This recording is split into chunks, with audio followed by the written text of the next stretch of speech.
Just an observation on productivity from yesterday, and a bit more than productivity actually. There's a lot of stuff going on in countries about, let's call it US, England and Australia, about nationalism and protectionism. And that's fine, I get those points as well. So yesterday we were helping our daughter move. She was moving from North Brisbane in a bit closer to the city where she works. But anyway, my daughter had booked the removalist. We were down there to just take a couple of loads over in our ute, the stuff that the removalist wouldn't take. She went ahead to the new place. We waited till they'd finished packing up their truck. We locked up the old place until, of course, she goes back for cleaning and what have we. So the guys turned up, two Samoans, or Samoans, and this I know because they told me they were Samoans. And first of all, they both greeted me as, "You must be the boss man, how are you, boss?" I said, no, look, not at all. But it's really, for some reason, seems to be part of their culture. Maybe that's an incorrect way to say it. It's not the first time I've struck that. I also had a Taiwanese guy that I employed, and he was an excellent employee, but he found it unnerving that me as the manager would talk to him working on the floor. I found it the most natural thing in the world to talk to people every day, wish them good morning, how their morning's been, how their day's been, what they're doing for the weekend. That was the way I manage things. I like to know my employees, I like to have a discourse with them on most days if I could, unless I was too busy. So the other thing I've been involved with a lot is productivity and improving productivity. These two Samoan guys went at it in a big way. Not running, not being stupid, but every trip was meaningful and purposeful. There was no, I come in, I forgot this, back we go. Every trip was productive. I think they loaded that truck in about an hour and a half, and I thought the other end would be rather complex. Older building, one lift. The building manager or the policies around the building say you've got to go down the car park, down into the car park. You can't get the truck into the car park, so you're parked up in the visitor car park area. You unload the truck down into the car park, which we had locked open, but it's quite a steep little hill down, little concrete drive down, which to me presents a workplace health and safety issue. Then back up and around into the one lift, which we also had a key for to lock open while we loaded the lift. And they had another system in place, and a different system for the unloading than the loading. One guy just stayed in the truck.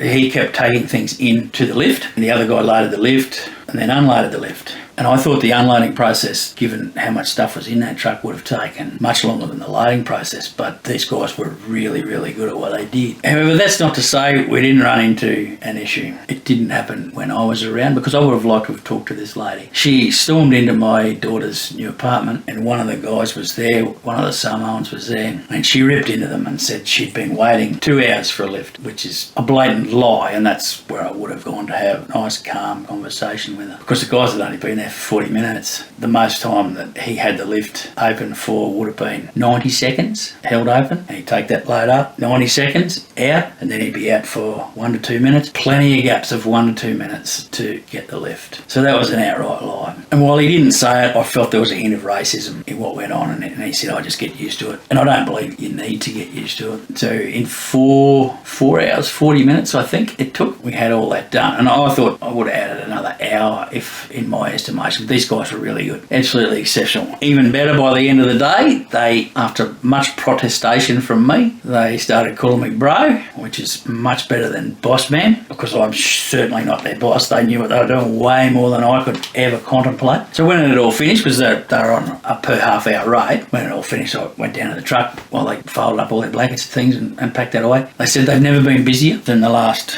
9 or 10 months. They said they work 7 days a week. They said maybe once every 2 months we'll take a Sunday off. They enjoy what they do, and that was hard physical work. No two ways about it. That was hard physical work. There's a lot of people who would have crumbled in the first hour yesterday because it was hot. I couldn't have been more impressed by, 1, their manners, 2, their productivity, for want of a better word, their efficiency. Just genuine, decent guys. And look, maybe I'm speaking a little from a bias front. I had a fair bit to do with Pacific Islanders when I was playing and coaching footy. I don't know that I've found one that wasn't quietly spoken, respectful. We should be respectful as well to their cultures, and in fact I do enjoy learning about their cultures. I wasn't game to ask yesterday. The senior guy actually brought it up. He's going to take a couple of weeks holiday shortly and head over to Samoa and get his, I should have listened more, but tribal princes or tribal kings from his father's tattoo, and it is one sick tattoo. Now I could have sat down and chatted to him for a long time about that. My understanding, and I could be completely wrong, is they do those sorts of things with a boar's tusk or a pig's tusk, that it's quite a procedure. So I'm always interested